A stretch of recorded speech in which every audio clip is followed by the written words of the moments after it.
Record. I'm gonna go ahead. Yep, we're good. I remembered to hit record, so we're off to a good start today. Hey, Shanice, welcome to today's call. I'm sure we will have some other people here joining us. So, Miranda, if you can just keep an eye on the admit deal there, and just go ahead and let anybody in. But Okay. you know, as everybody kind of knows, every Thursday at 3 p.m. we do these calls, and for everybody who's part of the NAEA member group.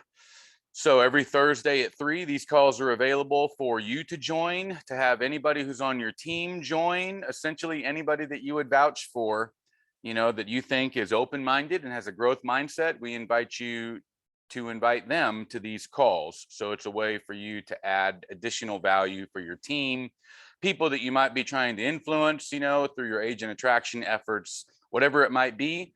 You're more than welcome to invite them to these calls. And if you ever need, you know, us to send an invite or anything like that, you know, Miranda can help make sure that everybody on your team has what they need to access.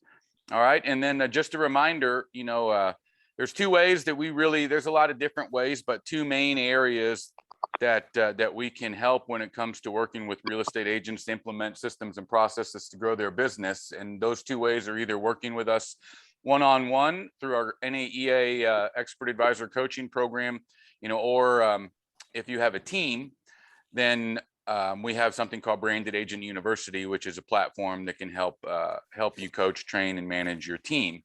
So if you're interested in, you think maybe like one-on-one coaching, I would go to Clarity Report. What is it? NAEAClarityReport.com, I think, Miranda. I believe so, yes.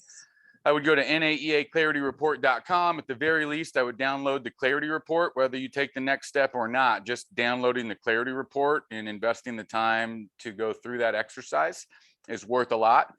So I would go there, you know, if you're interested in exploring coaching. If you have a team and you're looking for a system to manage the team and help coach, train, and manage them better, then I would go to brandedagentuniversity.com and check out what we have there. And you can schedule a personal walkthrough where we can get it to it in more detail. But anyways, so today we'll get started. I've got a few slides as usual that we will run through and then leave some time for open discussion. Love to hear any good news that anybody might have that's going on, you know, whether it's related to what we talk about on this call or just something else. But what we're going to be talking about on this call today is, you know, what the Texas oil patch taught me about qualifying prospects, and you know why if you don't you'll be sorry. As some of you who have heard me talk before, you know, I spent almost 20 years in the investment business, and in Texas actually I spent a lot of time in the oil industry. That's actually me, believe it or not. You can barely see it, but up on what they call the monkey boards up there, where you're tripping pipe in and out. So when you're installing pipe down hole, there's a guy up there who's kind of guiding that so everything goes right. And then when you're pulling pipe out of the hole, there's a guy who's leaning out over that thing, you know, 50, sometimes 80 feet in the air, and he's catching the pipe as the drillers reversing it out. So it's coming way up the rig, up the derrick, and you got to lean out there and get it and throw it in these fingers that you see there. So anyhow, I mean, they just let me. It was a safety violation. They should have never let me up there. They don't always follow rules out there. But you know, they were eager to see this city boy try to get up there and do something stupid. So anyhow, but other than that time in the field, I spent a lot of time raising capital for wells that were drilled across Texas, Oklahoma, and so on. And you do that. Most of the wells that are drilled in the United States are done by private investors. You know, it's not Exxon. It's not the large you know, the large companies that you would typically think of. It's small independents that drill those wells with investor money. And so that money has to get raised, and that's people in an office on a phone calling investors.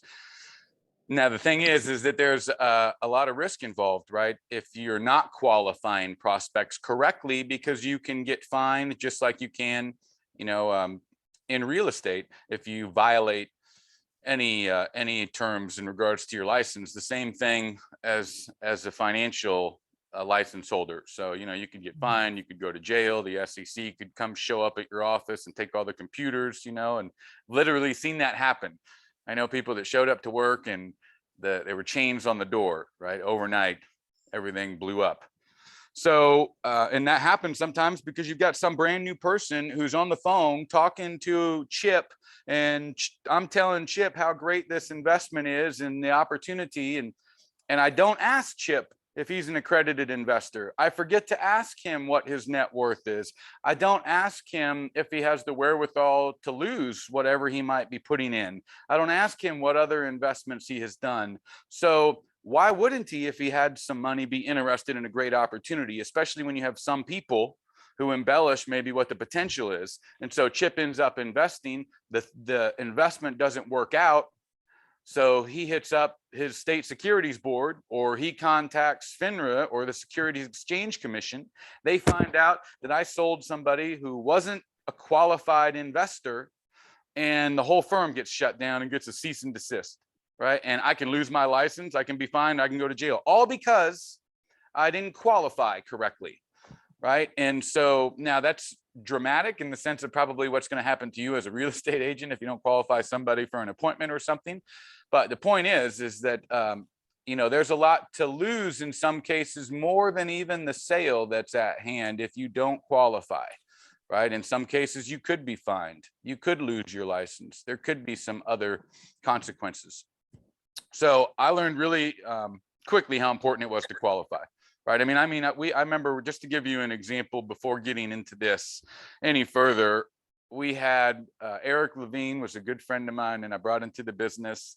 And I'll never forget, one day Tim, who was the owner, calls this meeting and gets everybody, dramatic meeting, everybody in the conference room right away, everybody in the conference room. So everybody, about 40 brokers, going to the conference room wondering what the hell is going on.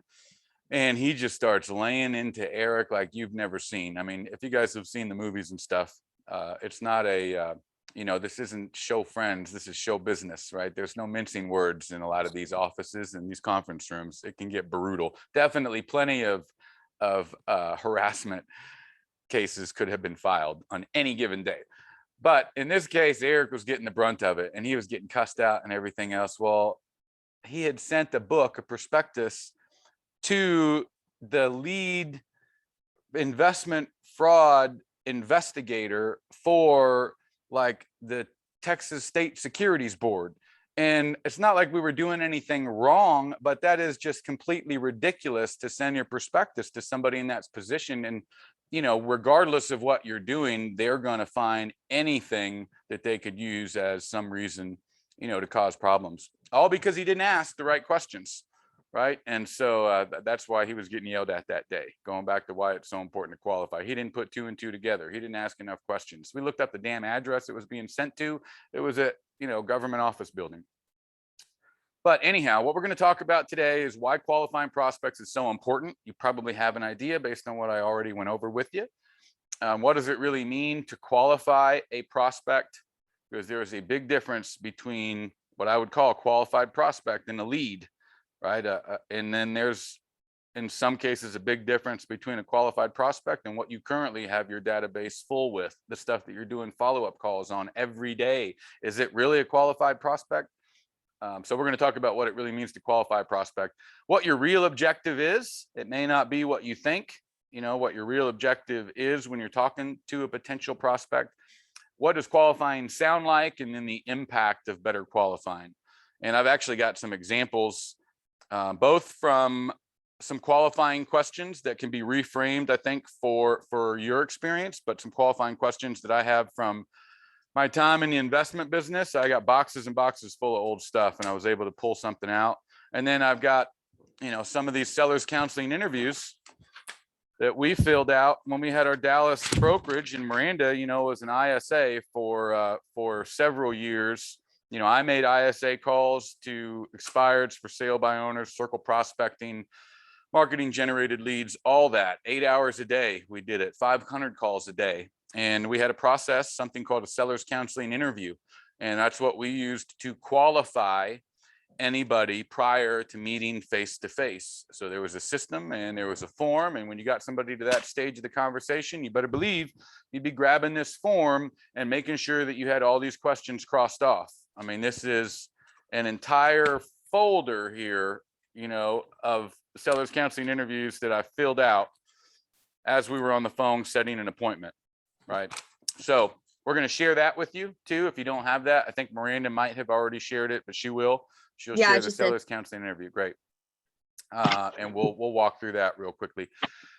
So moving on to the first thing, you know, why is it important to qualify? Because basically you qualify or die in no morbid way, right? But the reason salespeople don't last, I believe, is because they don't spend time qualifying. And what that means is that they burn out, they spend all their time chasing around people who aren't qualified in the first place. And that will drive anybody crazy. It will take your confidence level to the absolute lowest. So when you do get somebody who's real, you can't even capitalize on it. And you start to second guess your skill. You go broke, right? Chasing people that aren't willing to talk to you. You miss the people, the opportunity cost, the people that would have done something to you.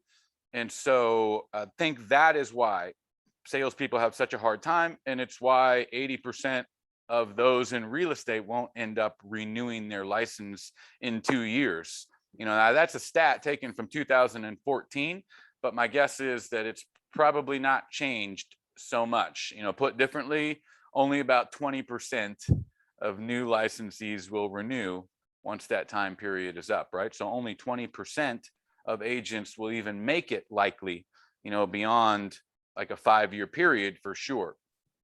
So, and I think that comes from struggling because you're running around like crazy, working with people who aren't qualified, but you've been taught or you think that it's your job to try to close everybody, and it's not.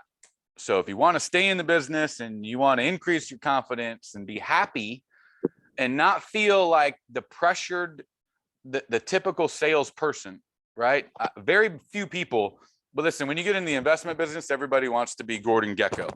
Everybody wants to be a closer. When you get in, when you start talking to real estate professionals, nobody wants to really be a closer. Nobody wants to be a salesperson.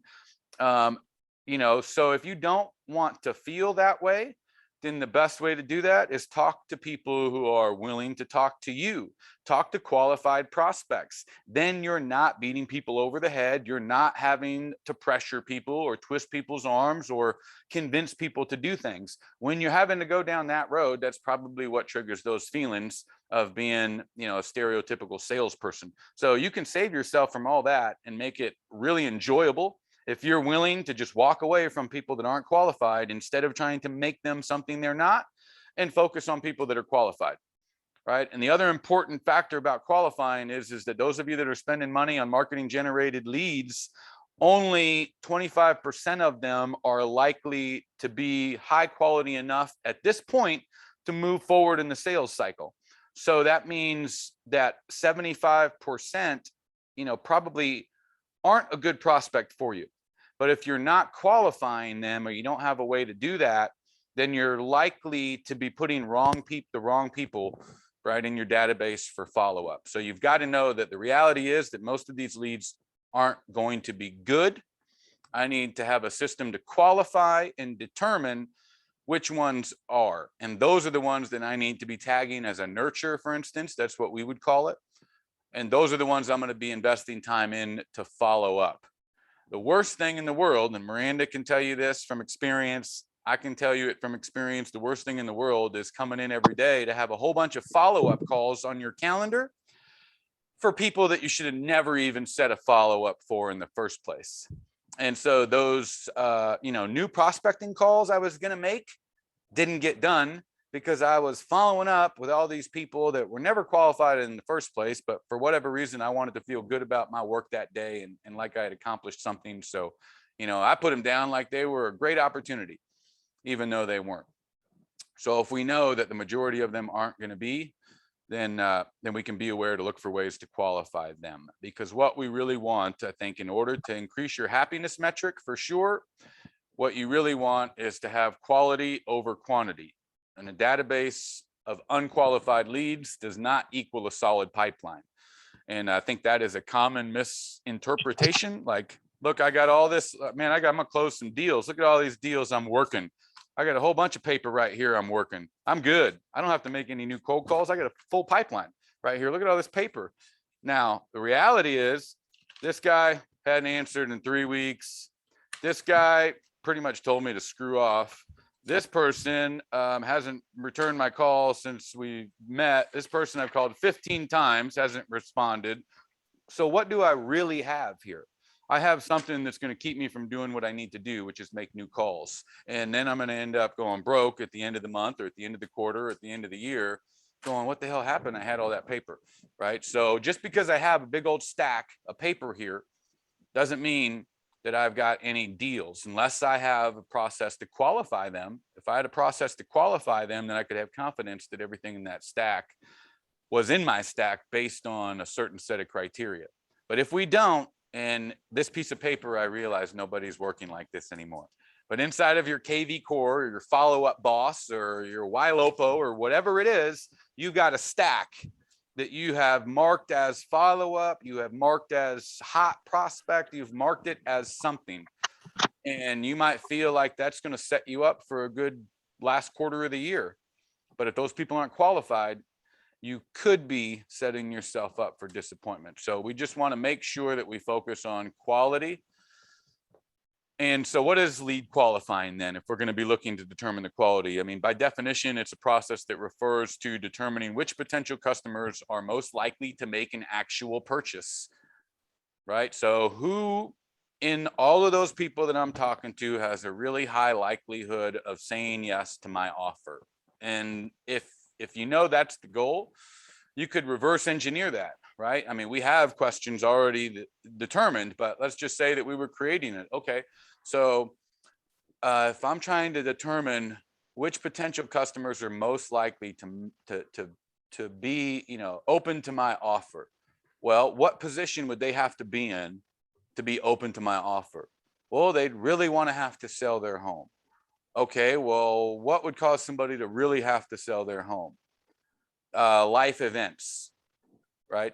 And so I could start creating questions, or at least look for those people that I talk to whose motivation is centered around a life event. Bing, bing, bing, right? That's a line now to my qualifying. So it's important to understand what the goal is. Who has the highest likelihood to say yes to your offer, right? A for sale by owner who just put a sign in the yard today, or that same person 30 days from now, right? I mean, that person's going to go in your database even the day that they put their sign in the yard. But the reality is they might not have reached that pain point yet to where they're ready to hand the reins over to a professional. But, around day 30 or so, 45 for sure, if they weren't able to sell it on their own for some reason, then they're usually prime, right? But if you miss that call at the same time, you'll lose them. But 3 simple rules, I think, when it comes to framework for qualifying that you can follow is question, explore, and understand. The most important part is explore and understand. So I think everybody here and everybody who watches this has questions down. At some level, you have questions that you ask. The exploration part is usually lacking. So we might ask, one question, but not follow it up with a second or a third to better understand and expand. Right? Why are you wanting to move? We want to relocate to Florida. Okay, great. Let's talk about when I can meet with you. That's an example of not expanding. I asked the question, but there was an opportunity to expand, like what's in Florida? Is there a particular time frame that you're trying to relocate by? All this other stuff that we could have expanded on. And then seek to understand. So there are a lot of times when things come up that you kind of can tell might be a red flag, right? There's hesitancy. It's a way they might avoid answering a certain question. They might be vague. They might say something that you remember other people who weren't good prospects say. But there's a lot of the times these, where there's smoke, there's fire type of moments where they say something. But as a salesperson, sometimes we want to avoid it because we don't want to lose what we have. We think we have a good appointment, right? Now I'm going through my seller's counseling interview and they say something that I can tell, ooh, man, there's a little smoke there, but I don't want to really dig into it because I'm afraid I'm going to lose the appointment. The reality is you don't have anything in the first place. And it's a better appointment if you do ask. And so that's the understanding. Look to really understand the situation. If you don't understand, ask, get clear. If you feel like there's something off, then I would ask questions to understand. I'm not quite clear on what you mean by that. Could you help me understand? So I can understand better, can you share a little bit more about that with me? I want to make sure I understand you correctly. Can you say that again? Whatever it is, tell me more about that. That's interesting. Can you share with me more? There's a number of different things that you can do to cue somebody to keep going. So question, explore, and understand, I think is a real simple way. I got to ask the question, let's explore it, and then make sure I understand everything. And now we're at the stage of what's the real objective. Okay, the real objective you might think is to set an appointment. I would beg to differ. That could be one of the objectives. But I think also your objective is to disqualify people, which is not usually what people are thinking of, right? You're looking for every possible way to fit them into your box. If they're a square peg, you're going to just kind of file down the edges and see if we can get it in, right? So we're always looking to qualify people, and that might be the problem. So we want to look to disqualify people just as much, right? Remember, only 25% of marketing generated leads are likely to be in a position to move forward in the sales cycle in the first place. So if I'm not looking to disqualify, there's a good chance that there could be some imposters in the mix, right? And so if you're looking to disqualify, then you're going to be forced to ask questions, and you'll uncover things that I think would save you time and save you from putting bad prospects into your pipeline, which aren't going to do anything to actually, extract something from you. So look to disqualify. It's your job just as much as qualifying, and knowing that most leads aren't going to be qualified. We've got to look for those reasons why they're probably not. I used to always think of it as, they're trying to convince me why I should send them a package or why it's worth us setting the appointment. I'm looking for them more to convince me based on the qualification than for me to convince them. In order to do that, I got to be willing to walk away, of course, right? Which I am. I'm willing to say, okay, fine, not a good prospect, on to the next one, as opposed to, really trying again to fit square, a square ball in a round or round hole or whatever it is. So remember, we're looking to qualify, but also disqualify. We want to qualify as in determine who qualifies to receive our offer. And we want to disqualify as in determine who does not qualify to receive our offer and not plead their case for them. I was talking to a buddy of mine last night. We were in the old business together, and I was talking to him about this one time I had this junior broker come into my office, and it used to be that they would talk to investors, and if they got somebody who they felt was qualified and interested and was willing to receive a prospectus, then that paper would get handed to a closer, and that person would call and requalify the investor, because I don't trust this PR guy, right? And so we would requalify it because we want to make sure that if we're sending this book out, there's a real good chance that we can close this deal. I mean, it's not like it was super expensive, but it was like $45 every time you sent out a prospectus. So you got some idiot who's in there sending out 5 prospectuses a day to people who aren't qualified. And at the end of the day, he's walking around the office going, I got 5 books out today. Oh yeah. Right. You want to find a way to nip that in the bud. So we used to requalify.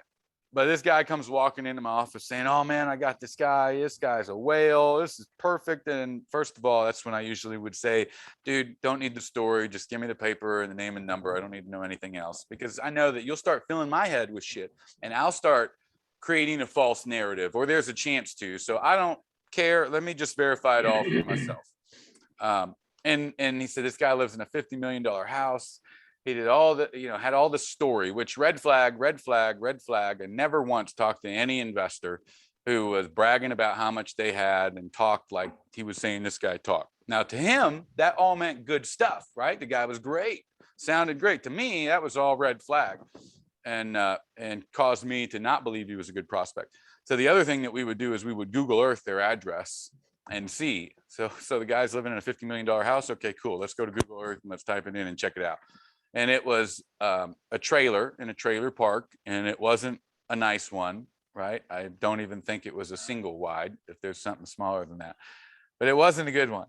And I'm like, dude, I told you, this guy, give me a break. And then he proceeds to say, no, but he probably owns the trailer park. He probably owns the trailer park. All right. Oh, he's probably frugal, man. He just saved his money, he just saved his money. I mean, you can see what's happening here, right? He's desperate and not willing to walk away, and he's pleading the case for him to be qualified. Instead of just understanding that this person isn't qualified, man, he's going to waste your time. And in reality, what would happen with that guy is he would likely string you along. He'd take your call. You'd spend an hour with him going through the prospectus. He would tell you he needs to think about it. He'd come up with some crazy lies and stories about a whole bunch of stuff. And 3 months later, you've been working this guy for 3 months, and you finally found out he's what we would call a stroke, right? You'd finally find that out after 3 months, and you probably sat there thinking you had a big commission check coming at some point. So you didn't have to do any heavy lifting as far as, hit it hard, get some new books out on the street and everything, because I got this big whale that I know is going to do something with me, right? And nothing added up. So, but he pled the case for him. And oftentimes you can convince yourself that somebody's a better prospect than they're even willing to vouch for themselves. So I hope that makes sense. 4 simple criteria. So I mentioned before nurture. A nurture is what we would call that person who is likely to do business with us at some point in the future. So through our prospecting efforts, all those leads that are in your database, right? A lead is just a name and a number. That's it. Until somebody gets a hold of it and can sales qualify it, then it would become a sales qualified lead. Until that happens, it's just a lead. And so the 4 criteria that we would focus on in order to call somebody a nurture, which is what we would want to have in our pipeline. Our first goal was always for each ISA, for instance, to get to their top 100, which means they would have 100 nurtures in their pipeline. That was get to 100 nurtures, qualified nurtures in your pipeline. That was the first goal, because we had determined that about 10 to 14% of those would convert on an annual basis. And so you could start to predict 10, 15, 20 transactions in the future based on how many nurtures you were accumulating. But that would only work if you followed, and everybody, you're talking about 10, 15 ISAs, it would only work if everybody was following the same system. So what we came up with is, and I changed this just a little bit, but it's time frame. Most of this is the exact same. Time frame was the first criteria when it came to qualifying for a buyer or a seller that we might be determining whether or not to set an appointment with, and whether or not to mark as a nurture, right? And occupy space within our pipeline. Somebody that we would then retarget with, a warm campaign or something like that. We know that they're in the awareness stage or the consideration stage, probably, of the sales cycle. They're maybe not quite in the decision stage, but they qualify, based on all this other criteria. So time frame would be the first thing. When do they anticipate taking action? In our case, we would not set an appointment typically face to face unless they were wanting to take action within 90 days or less. We wouldn't consider them a nurture unless it was somebody who wanted to take action in 12 months or less, right? And we didn't plead their case for them. So it would have sounded something like, Miranda, based on everything that you told me, I might have a good idea, but when do you plan on taking the first step? So I'm not filling it in for her. Big difference between saying, do you think that you'll make the move within the next 12 months? I mean, that's an easy yes. If I ask her and allow her the opportunity to paint the picture on her own, I'm more apt to get an authentic answer. But either way, trying to figure out if they'll be making, the move or the purchase within 12 months. So that's the first thing. If we know the time frame matches up, great. Next thing is motivation. And so we were always looking for what we call solid and identifiable motivation. So, if you're talking to somebody and you're asking them why they're looking to sell the house, and their answer is, well, we just kind of wanted to test the market and see maybe what we could get for it. To me, that's not a great answer at all. That does not sound like a high level of motivation, unless there was something that they wanted, or there was some desire that they could achieve with the proceeds from the sale of the home. And whatever that desire was, right, was powerful enough that that it would motivate them to take action. But a lot of the times it was life events. Those are the best things, whether it was divorce, whether it was having a child, or kids are growing up, leaving the home, relocating because of job, all those different things. So we were looking for solid and identifiable motivation. Why are you looking to purchase or sell? If that checks out, then the next thing we were looking for is a willingness to meet whenever that time might come, right? So if they're not in that 90-day window, then we're going to nurture them until they get within that 90-day window, what we would call the decision stage in the sales cycle. You have an awareness stage where somebody realizes they have a problem. Then you have the consideration stage where they start to consider, what options there are to solve the problem. And then they get to the decision stage where they're choosing and deciding on who they're going to work with. And so a lot of the times the leads that you'll talk to are in the awareness and the consideration stage, and you need to nurture them until they get into that decision stage. Let's call that 90-day window. So if they're not in that 90-day window, we're going to nurture them. And we want to make sure that at some point, whenever time comes, they'd be willing to sit down and meet with us. So usually we would say something like, whenever the time does come, would you be willing to sit down and meet with us so that we could go over our strategy on how to get you the most money for your home, for instance, something like that. So we want to make sure that they were willing and open-minded to hear from us, also that they hadn't, we would want to know if they had or hadn't made any commitments to work with anybody else. And then the last thing that I added on here, so on our worksheet for nurture criteria, the last thing would be contact information, and I think that's pretty much a given nowadays. So make sure that you have the best contact information for them. And then a time to follow up actually was the fifth one on our original one, a time to follow up. So you would want to determine, if not within that 90-day window, we're not setting an appointment or anything. If we're going to be following up at some point in the future, we would want to determine when that should be. And the best way to do it would be to get them to tell you, right? What happens 90% of the time is it sounds something like, Miranda, everything sounds great. Appreciate your time. Why don't I follow up with you in a couple months and see how things are going then? And Miranda would say, okay, great. Bye. Right. So there's no ownership on her end in regards to that timeline. I set it. And so instead, what we would usually try to do is say something like, I think I probably have a good idea based on what you told me, but just so I'm clear, when would you suggest that we follow up next?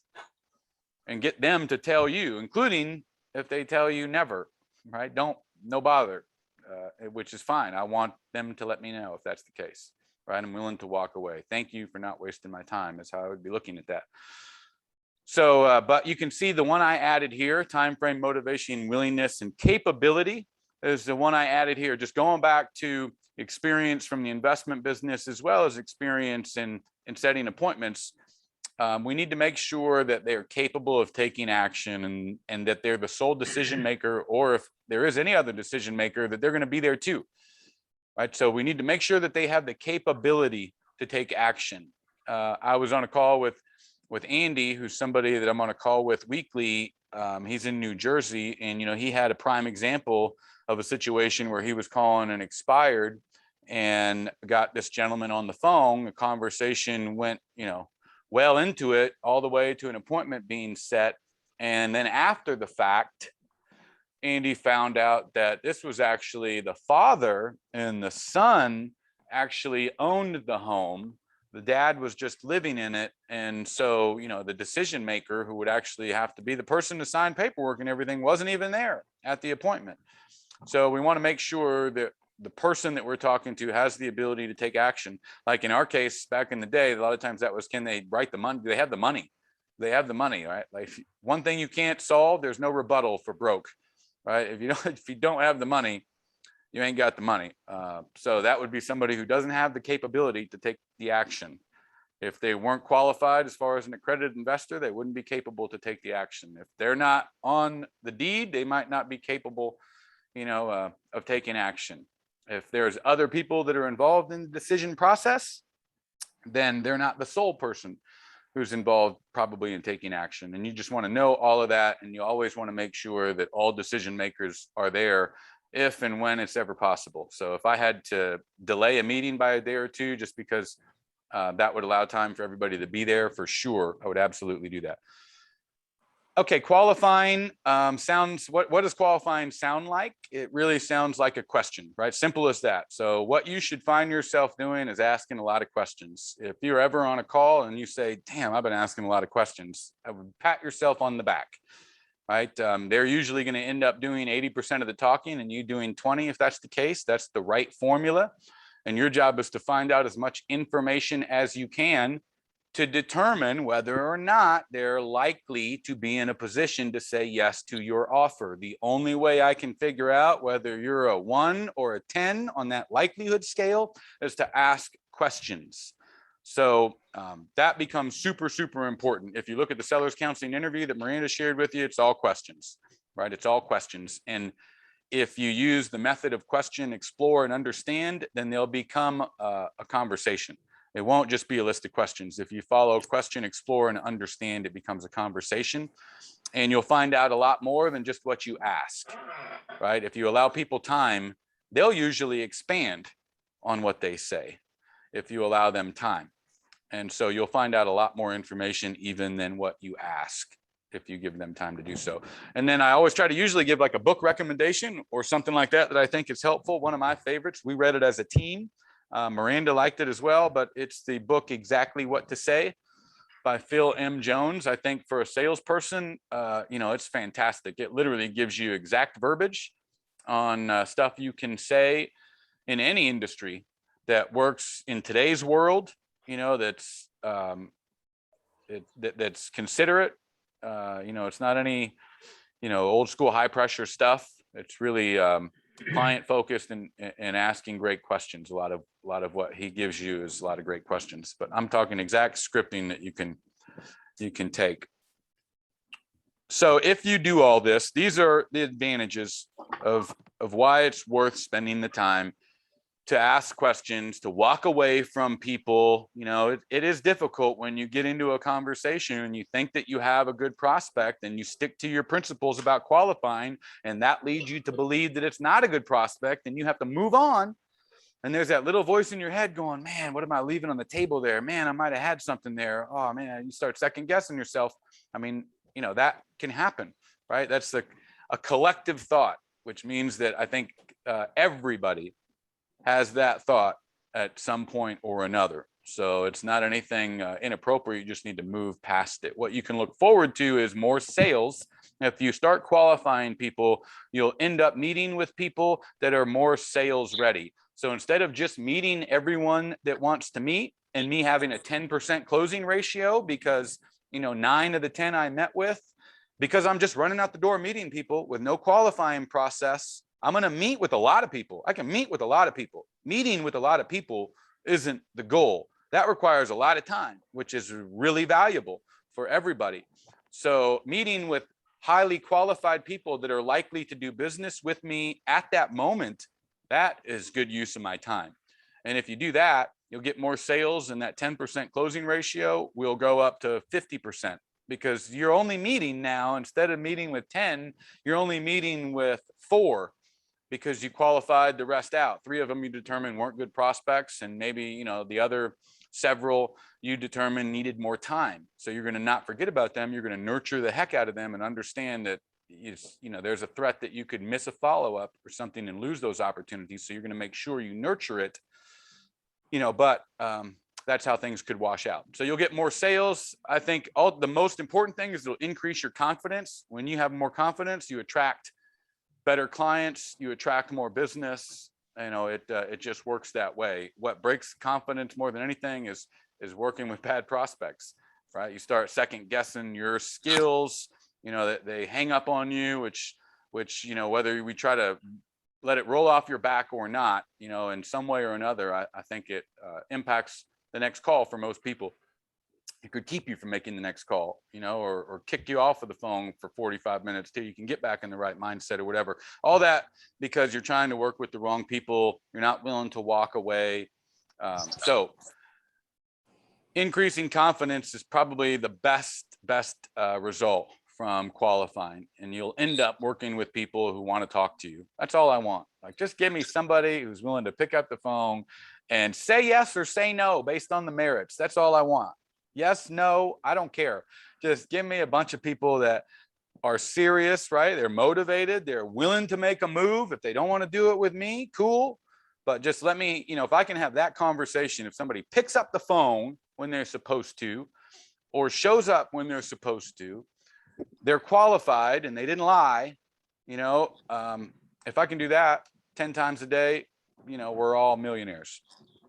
So, so that's super important. And then more consistency. If you build your pipeline based on qualified, you know, a qualifying process, or if you use our nurture strategy and you try to go for, you get my top 100 nurtures and then get to 200. But if you follow a process, then you'll create more consistent and predictable closings, right? You'll be able to use, and you'll figure out what your own metrics are. But like I said, ours was when we tag somebody as a nurture, usually they converted into an appointment on average in about 6 months, 6 to 8 months. They would then be at a point to meet face to face. So that's an interesting, you know, note. Tells you how important it is to have a strategy to stay in front of them so that you're top of mind over the course of, if it's going to be on average 6 to 8 months while they're sitting in my database, I got to be doing something to build authority, right, in the meantime. And then we would convert on an annual basis about 10 to 14%. And I would expect that you would do a lot more. We really didn't have the best follow-up in place at that time. We got better. We weren't, you know, creating as much content as you probably would today if you were intentional about it. Some of you might be creating more content than we were then, so that helps build authority. So you could probably, if you, for instance, took everybody in your database that you had tagged as a nurture, uploaded them into Facebook as a custom audience, started retargeting those people with your content. So over the 6 or 8 months while they're nurturing, you know, you're building that relationship and that authority and credibility in their mind. Then you could probably turn that into 20-25% conversion annually on your nurtures. So then it becomes a simple formula, right? We're rolling into 2022 knowing that if I got 200 nurtures in my database, I can guesstimate probably about 40 transactions would come out of that. You know, there's a good likelihood that percentage of those will do other business with us. So, you know, you could reasonably predict, if you had a process in place to convert all of those in your database, you could reasonably predict 50 plus transactions.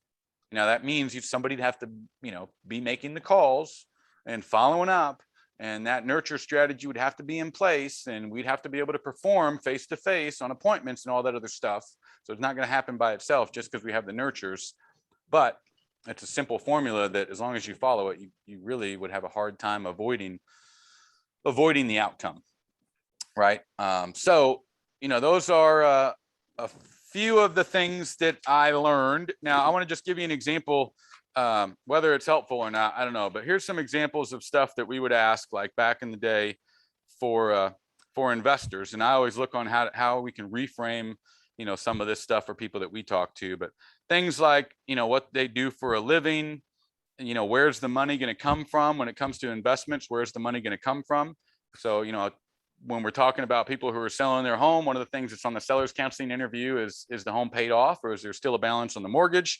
You know, if it's somebody who's going to be making a down payment, if they're purchasing a home, where's that money going to come from? I would be asking, is it liquid right now?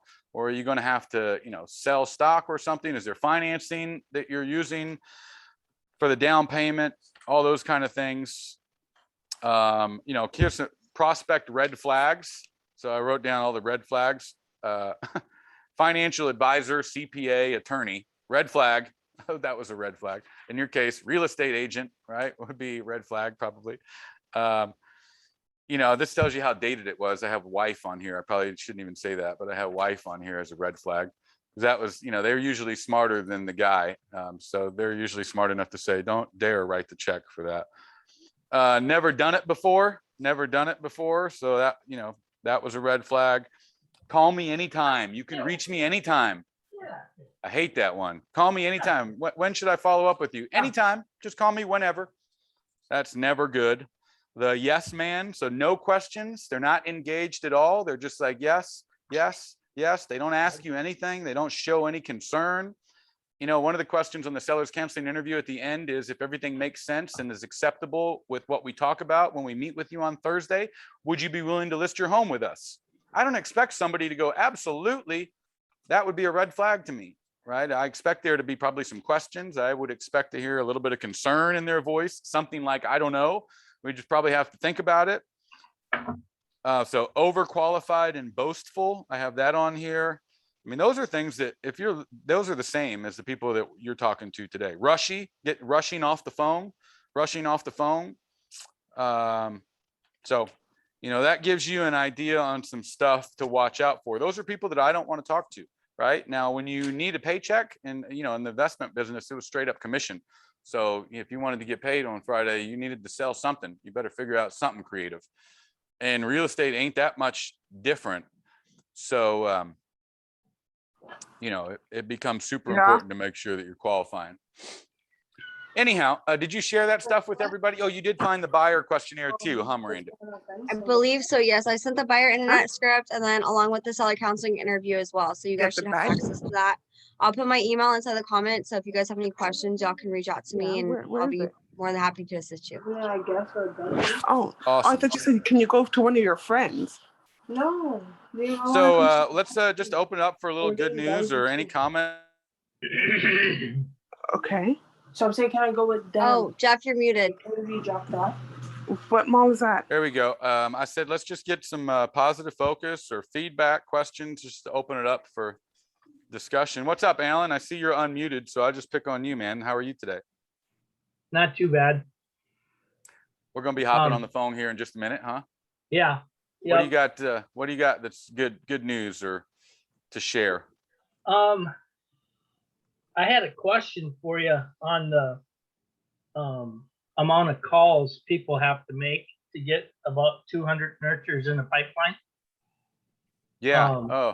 Obviously, that's a factor of conversion rate and all of that. But didn't you guys say you had ISAs doing a lot of that?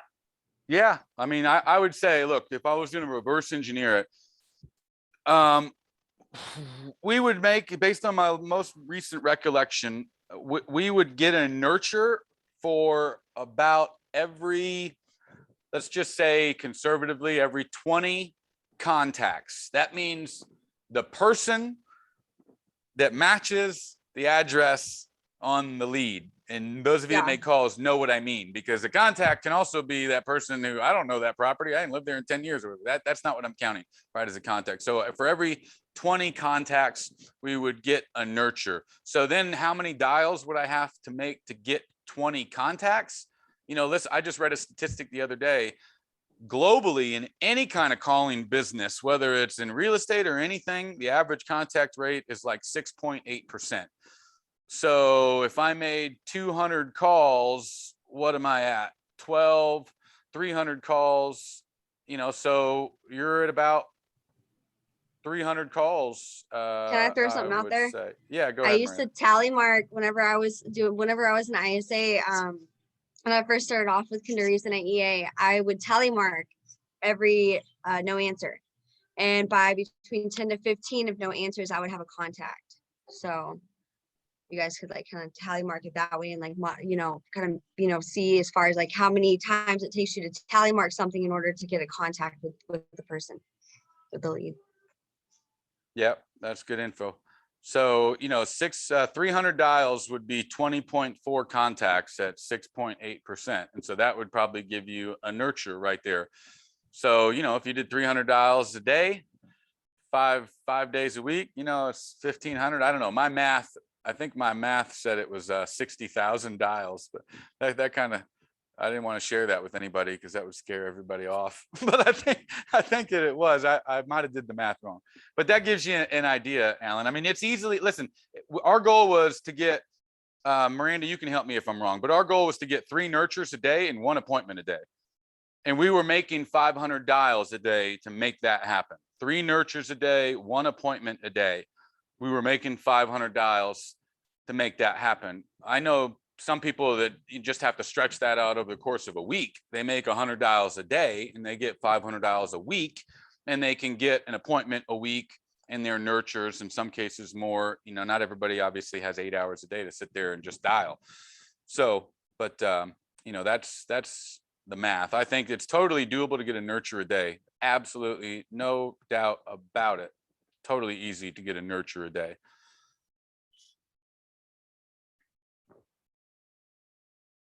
What's up, Eric? How are you?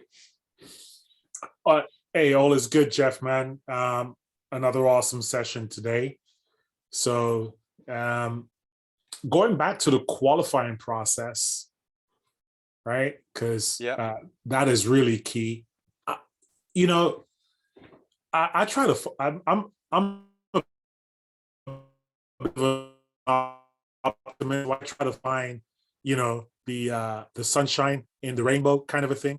And, you know, if there's one thing that I feel that, you know, this whole situation is created, like, you know, as far as the pandemic and all of that stuff and so on and so forth, is, you know, making sure that we qualify our prospects even more before we jump in our vehicle to go out and go meet with them. Because, you know, why would you just want to go meet with anybody in this particular day and age, right? Or in this particular time.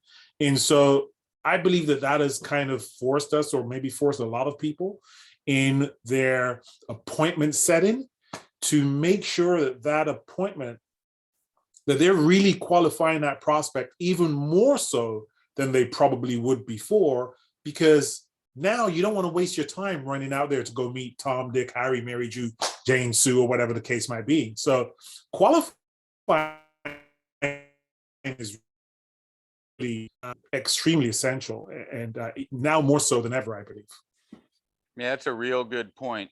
That's a real good point. I mean, today there's a risk involved, you know, that didn't exist too, and just going out and meeting people. So I'm going to take on that risk. I definitely want to make sure I got a chance to benefit from this engagement. But you know, the other thing we didn't talk about is scarcity. You know, when you're readily available at any given moment, then the value of that time is diminished. When you're rarely available, then the value of your time increases. And so I think that, again, you attract more people than you repel by having a process that slows things down. And even in some cases, if you have to, saying, like, I understand that, you know, other agents might not have asked you these questions, but I prefer to do so instead of just running out the door to meet everybody. My time is valuable, just like yours. I mean, we literally used to say, listen, Eric, I treat my calendar just like a doctor, and so I need to schedule you in, right? And we would create scarcity around our time, because that attracted people. If I just was willing to drop everything and I was always available, then they would either take advantage of it, or, you know, think that they weren't dealing with somebody high enough up on the food chain. You know what I mean? Yeah, well, it makes it, I mean, you know, our business is just filled with so much perception, right? You know, and I feel that, you know, you've got to create the perception that you want people to have of you. And if being busy equates to being successful, then you want to create, if you're not busy, right? You want to create that perception that you're busy. Hey, listen, yeah, you know what? Might work. Just give me a second. Let me check my schedule here. You know, I've got an appointment. I've got a booking at 1.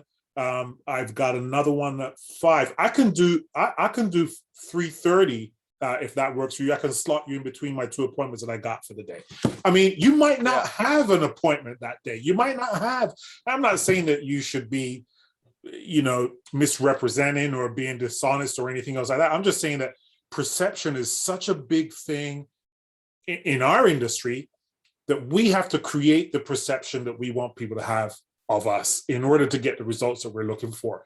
And I think that's really essential. I love it. I mean, you nailed it. Perception is reality. I mean, look at what everybody's trying to do on Facebook. You know what I mean? You're trying to create the perception that you're, in some cases, a TV host. I mean, you see the production that people create with these things now with StreamYard and everything. I feel like I'm watching Fox News half the time. But yeah, I mean, you're creating a perception of authority, whether it's real or not. Listen, there's people out there that have great content and it's their first year in the business. So, now their people, that their clients and everything probably don't realize that or wouldn't even think to ask it because the perception's already been created that they're a big shot and they know what they're doing and they're an expert in their industry. So, man, I think you nailed it. Perception is key, and you kind of do have to create it, even if you don't. I loved your example about the time. There's nothing worse than, I don't have anything going on that day, Eric. I can meet you whenever. What time would you like? Oh my God! Like, okay, that wouldn't make me really want to. Man, Eric is. I got to work with Eric. Well, hey, listen. You know what? I remember. I just we went on a road trip. I went down to Nova Scotia. Took my grandkids down, and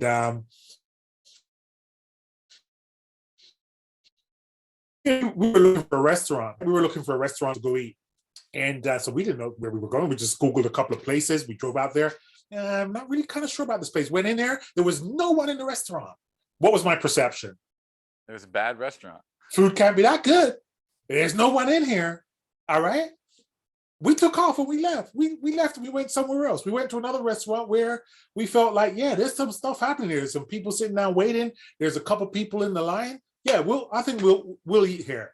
And so it's no different. Just like I said, if they feel that you've got all the time in the world, you've got no clients, you've got no business, you're not being busy, you've got all the time in the world,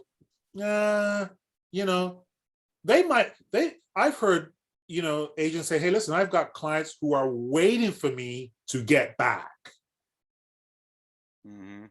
Right? Because that agent is busy, busy.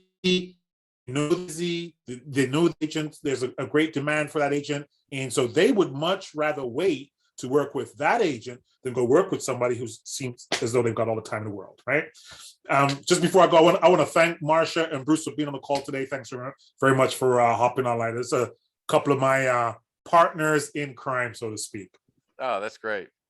Well, yeah, I think thank you, Marcia and Bruce too, and Alan and everybody again. Every Thursday at 3, we'll jump on and find something to talk about that we think is constructive. So appreciate you guys, and the recordings will be uploaded, into the university platform. So those of you that have access will have it there. And we'll see everybody next week. Thank you, Miranda. Awesome. Bye, guys. Thanks, Jeff. Thanks, Miranda. Thanks, everyone. Thank you, All right, guys. bye, y'all.